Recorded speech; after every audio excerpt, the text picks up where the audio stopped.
Welcome to RTV. So, జనరల్‌గా వర్షాకాలం ఈ సీజన్ వచ్చిందంటే ఏంటంటే, అనేక రకాల వైరస్‌లు విజృంభిస్తాయి. సో, ఇమ్యూనిటీ తక్కువగా ఉన్న వాళ్ళకి రకరకాల ఇన్ఫెక్షన్స్ వస్తాయి ఇలా చెప్తూ ఉంటారు. అయితే అసలు ఈ వర్షాకాలంలో ఎలాంటి జాగ్రత్తలు తీసుకోవాలి? ముఖ్యంగా చిన్న పిల్లల విషయంలో మనం తీసుకోవాల్సిన జాగ్రత్తలేంటి? సో, పూర్తి వివరాలు తెలుసుకుందాం. మనతో పాటు ప్రముఖ హెల్త్ కోచ్ అండ్ ఆధ్యాత్మికవేత్త మాధురి ఉన్నారు. మ్యామ్ నమస్తే అండి. నమస్తే లక్ష్మి. అంటే జనరల్‌గా గూడా మనం ఏ సీజన్ ఆ సీజనే మాట్లాడుకుంటాము. ఎండాకాలం వడదెబ్బ తగలకుండా ఇట్లాగా.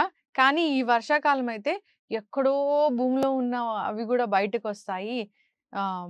బాక్టీరియా గాని, వైరస్ గాని దాడి చేస్తాయి. ఇట్లా చెప్తూ ఉంటారు మ్యామ్. కంటామినేషన్ ఎక్కువగా ఉంటుంది అని. Contagious diseases yes. కూడా ఎక్కువొస్తాయి అని. మనం చాలా ఇమ్యూనిటీ స్ట్రాంగ్‌గా ఉంచుకోవాలి అని. ఏం చెప్తారసలు? అంటే నేచురల్ వేస్ ఏముంటాయి మనం స్ట్రాంగ్‌గా ఉండడానికి? ఇంతవరకు ఎండలతో హ్మ్. విసిగి వేసారిపోయాం. అవును. ఆ ఎండలు, వేడి, ఆ ఉక్కపోత వాటితో. ఇప్పుడు వర్షాకాలం వచ్చింది. హ్మ్. ప్రకృతి అంతా చాలా అందంగా, ఆహ్లాదంగా ఉంది. చల్లటి గాలి, మంచి వర్షం, వర్షం ముందు వచ్చే మట్టి వాసన. హ్మ్. అంతా చాలా బావుంది. మంచి వాతావరణం. కానీ ఒక వరం పక్కనే ఒక శాపం ఉంటుందట. హ్మ్. మనంత ఎంజాయ్ చేయనీయదుగా మన ఆరోగ్యం. అవును. వర్షాకాలంలో రకరకాల వ్యాధుల బారిన పడే అవకాశం ఉంది. ఒకప్పుడు వానలో తడిస్తే అంతే తొందరగా జలుబొచ్చేది గాదు. జలుబొచ్చేది కాదు. ఇప్పుడేంటో అవును. మన ఇమ్యూనిటీ వీక్ అయిపోయింది. ఓహ్! కరోనా వచ్చిన తర్వాత మరీ హ్మ్. వీక్ అయిపోయాం. ఏ దుబ్బొచ్చినా, దగ్గొచ్చినా ఇంక ముక్కుకి మాస్కులు పెట్టుకోవాల్సిన పరిస్థితి. హ్మ్. ఏమవుతుందంటే, ఇప్పుడు చాలా వరకు ఈ బాక్టీరియాలు, ఈ వైరస్‌లు ఇవన్నీ ఏం చేస్తాయంటే, ఎండాకాలంలో విపరీతమైన ఉష్ణోగ్రతలు, వేడి హ్మ్. ఎక్కువగా ఉండడం వల్ల అవన్నీ నిద్రాలో ఉంటాయి. నిద్రావస్థలో ఉంటాయి. అండ్ డార్మెంట్ స్టేజ్‌లో. అవన్నీ కూడా ఒక్కసారి వర్షాలు రాగానే, భూమి చల్లబడగానే బయటకొస్తాయి. అందువల్ల ఏమవుతుంది, మనం అందులో ఏదో రక ముందు ఫస్ట్ సీజన్ మారంగానే ఒక్కసారి అంత వేడి ఉష్ణోగ్రతల నుంచి చల్లబడి, ఈ వర్షాకాలం రాంగానే వర్షాకాలంలో ఏంటి వాతావరణం అంతా చల్లగా ఉంటుంది. గాలిలో తేమ ఎక్కువగా ఉంటుంది. దానివల్ల ఆ సీజన్ చేంజ్‌కే చాలా మందికి దగ్గులు, జలుబులు, గొంతు నొప్పులు వచ్చేస్తాయి. దానికి తోడు ఇక వర్షంలో గనక తడిసినా, లేదంటే ఆ వర్షంలో ఏమాత్రం ఇప్పుడు తప్పదు కదా! బయటికెళ్ళాల్సిన వాళ్ళు సడెన్‌గా వర్షం పడితే అంటే ఎప్పుడు గొడుగులు, రెయిన్ కోట్లు తీసుకొని వెళ్ళాలి. పొరపాటుగా మర్చిపోయి ఏదైనా ఇక్కడ దగ్గరగానే గదా! వెళ్ళొచ్చేస్తాం అనుకోని వెళ్ళి, అవి గనక మన దగ్గర లేకపోతే వర్షంలో తడిసిపోతాం. తడిసిపోతే ఇంకేముంది వెంటనే దగ్గు, జలుబు అన్నీ ఒకంతకు పట్టుకొని ఒక వారం రోజులు ముఖ్యంగా ఈ టైంలో వైరల్ ఇన్ఫెక్షన్స్, హ్మ్. ఫ్లూ జ్వరాలు వచ్చే అవకాశం చాలా ఎక్కువ. సీజన్ మారితేనే సగం వస్తాయి. ఇంక వర్షంలో తడిస్తే దాని పైన చెప్పనవసరం లేదు. ఎక్కువగా ఏంటి గొంతు సంబంధించిన వ్యాధులు, హ్మ్. దగ్గులు, జలుబులు విపరీతంగా ఉండే అవకాశం ఉంది. అందువల్ల ఏం జేయాలి? కాచి చల్లార్చిన నీళ్లు తీసుకోవాలి. హ్మ్. మామూలుగా అయితే వర్షపు నీరు the purest form of water. అతి స్వచ్ఛమైనది. ఎప్పుడు నేరుగా వర్షంలోంచి పడినప్పుడు నువ్వు పట్టుకొని హ్మ్. గిన్నెలో తాగితే. అంటే సిటీలో గూడా అట్లే ఉంటదా? అంటే ఇంటి మించి కాదు. హ్మ్. ఆకాశంలోంచి డైరెక్ట్‌గా వచ్చిన వాటర్. హ్మ్. అంటే కొంచెం ఉంది వాతావరణంలో ఉండే పొల్యూషన్‌కి పారుతుంది. హ్మ్. కానీ అదే చెప్తున్నా. మామూలుగా వర్షపు వాటరు చాలా హ్మ్. Purest form. కానీ ఈ పొల్యూషన్ వల్ల అదెక్కడో పడి, హ్మ్. అక్కడి నుంచి ఎక్కడో కలెక్ట్ చేసి ఇంకా సంపుల్లో కలెక్ట్ బాక్టీరియా చేసి, వాటిని పైపుల్లో పంపించి మనకొచ్చేటప్పటికి మొత్తం వాటర్ అంతా కంటామినేటెడ్ కలుషితమైన నీరు. అవును. ఆ నీరు తాగి, ఆ నీటిలో మనం గనక వంటలు చేసి, ఆ నీరు తాగితే ఇంక అయిపోయినట్టే. హ్మ్. కాబట్టి ఏం జేయాలి ఫస్ట్ మీ మీ వెరీ అంటే ఫస్ట్ అండ్ ఫార్‌మోస్ట్ ప్రికాషన్ ఏంటంటే, నీటిని కాచి చల్లార్చాలి. వాటర్ ఫిల్టర్స్ బురదలు ఇవి పోవడానికున్నాయి. అలాగే మనం పట్టిక చెప్పుకున్నాం గదా! అప్పట్లో. సో, పటిక వేస్తే చాలా వరకు ఈ దాంట్లోని మురికంతా పోతుంది. కానీ నీకింకా వర్ష ముఖ్యంగా వర్షాకాలంలో నీటిని కాచి చల్లారిస్తేనే ముఖ్యంగా చాలా వరకు వ్యాధుల్ని అరికట్టొచ్చు. హ్మ్. అది ఫస్ట్. తర్వాత ఇంకా ఏమొస్తాయి ఎక్కువగా, ఈ వర్షపు నీళ్ళలో మనం తడిసిపోయి ఉండడం వలన, ఎక్కువ టైం ఆ తడి బట్టలతో ఉంటే, అవి ఊపిరితిత్తుల్లోకి నీరు చేరి న్యూమోనియా లాంటి పెద్ద రోగాలొచ్చే ప్రమాదం ఉంది. కాబట్టి చాలా జాగ్రత్తగా ఉండాలి. తడిసిన బట్టలు వీలైనంత త్వరగా ఇంటికొచ్చి, ఆ తడి బట్టలు మార్చుకొని, పొడిగా ఒత్తుకొని శరీరం, వేరే బట్టలు వేసుకోవాలి. ఎక్కువ దళసరిగా మందపాటి దుస్తులు, పొడుగ్గా ఉండే దుస్తులు వేసుకోవాలి. తర్వాతేంటి, ఈ నీళ్ళు ఎక్కువ ఎక్కువ చూడు గుంతలుంటాయి రోడ్ల మీద. లేదంటే మనం నీళ్ళు నిల్వ చేసుకునే తొట్టెల్లో వాటిలో కూడా నీళ్ళు నిలవుండిపోతూ ఉంటాయి. హ్మ్. అప్పటికప్పుడు అవి శుభ్రం చేసుకోవాలి. అలా వదిలేసామంటే ఈ స్టాగ్నేటెడ్ వాటర్ ఏదో ఉందో వాటిలో ఈ దోమలు ఇట్లాంటివన్నీ బ్రీడింగ్ మొదలుపెట్టి కలరా, టై ఈ ఈ ఈ కలుషితమైన నీటితో ఈ కలరా, టైఫాయిడ్ లాంటివొస్తాయి. టైఫాయిడ్‌లు ఎక్కువొస్తున్నాయి. టైఫాయిడ్‌లు ఎక్కువొస్తున్నాయి. కలరా, టైఫాయిడ్ ఈ కలుషితమైన హ్మ్. హెపటైటిస్ బి, హ్మ్. వాంతి, డయేరియా ఇవన్నీ కూడా ఈ హ్మ్. కలుషితమైన నీటితో వస్తాయి.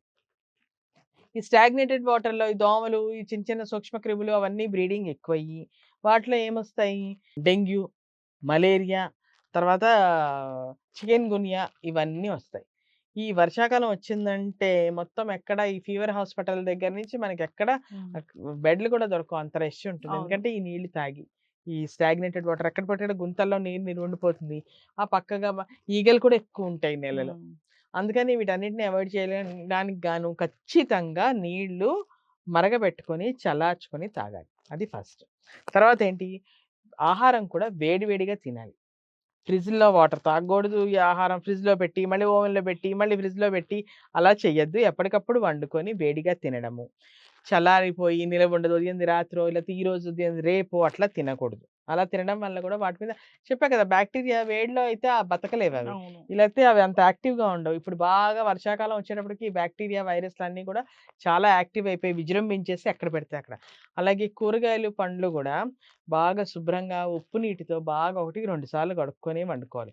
ఆకుకూరలు వీలైనంత వరకు వద్దు. ఒకవేళ తెచ్చుకున్నా కూడా చాలా 1కి 10 సార్లు శుభ్రం జేసుకోవాలి వాటిని. శుభ్రం చేసిన తర్వాతే వండుకోవాలి. హ్మ్. లేకపోతే వాటి మీద చిన్న బాక్టీరియా గనక ఉన్నా, హ్మ్. అది మళ్ళీ మన పొట్టలోకి పోయిందంటే, అవును. మళ్ళీ మనం అనారోగ్యాల బారిన పడే అవకాశం చాలా ఎక్కువగా ఉంది. అలాగే తర్వాత ఈ వాటర్‌లో ఎక్కువ పని జేస్తుంటాం గదా! హ్మ్. పని జేస్తున్నప్పుడు ఈ వేళ్ళ మధ్యలో, సందుల్లో ఈ వాటర్ ఎక్కువగా వాటర్‌లో పెట్టడం వల్ల నానిపోయి ఆ ఫంగల్ ఇన్ఫెక్షన్‌లు, గోళ్ళకి గట్రా ఈ పుచ్చిపోవడాలు, గోళ్ళు ఇక్కడ గూడా ఇన్ఫెక్షన్‌లు ఇవన్నీ వచ్చే అవకాశం ఉంది. అందుకని వేడి నీటి మనం ఒకవేళ బయటికెళ్తే ఇప్పుడంతా మన రోడ్ల నిండా నీళ్ళే గదా! వచ్చిన తర్వాత మళ్ళీ వేడి నీటితో స్నానం జేసి, లేకపోతే కాళ్ళు చేతులను శుభ్రంగా కడుక్కొని, డెటాల్ లాంటి డిసిన్ఫెక్టెంట్‌తో కడుక్కోవాలి. కడుక్కున్న తర్వాత వాటిని పొడిగా తుడుచుకొని, ఏ మాయిశ్చరైజరో రాసుకొని, వాటిని వీలైనంత వరకు శరీరాన్ని, చర్మాన్ని పొడిగా పెట్టుకోవాలి. పొడి బారిపోయేలాగా. ఏ ఎందుకంటే అది త్వరగా హ్మ్.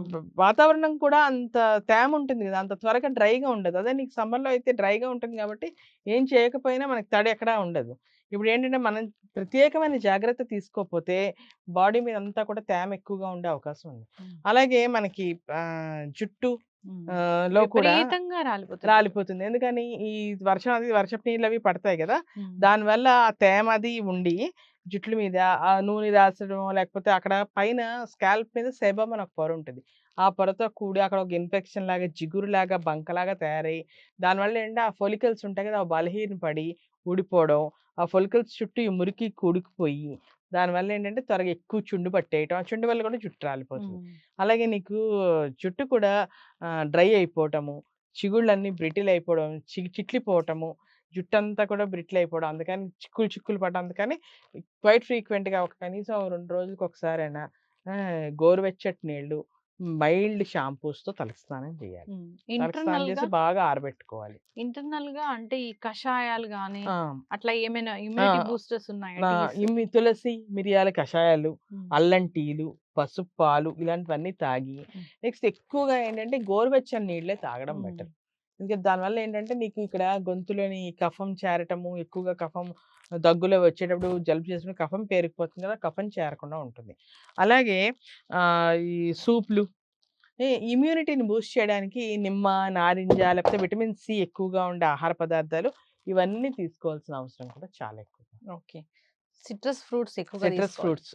C vitamin vitamins. ఉన్నవి ఎక్కువగా తీసుకోవాలి. ఎక్కువ తీసుకోవాలి. ఫ్రెష్ లేకపోతే ఫుడ్. కనీసం సి విటమిన్ సప్లిమెంట్స్ అన్నా తీసుకోవాలి. అవును. ఒకవేళ మనం ఫ్రూట్స్ అవి ఎక్కువ రాకపోయి మనకి కావాల్సినంత విటమిన్ సి చేరకపోతే మనం సప్లిమెంట్స్ రూపంలో అన్నా తీసుకోవచ్చు. హ్మ్.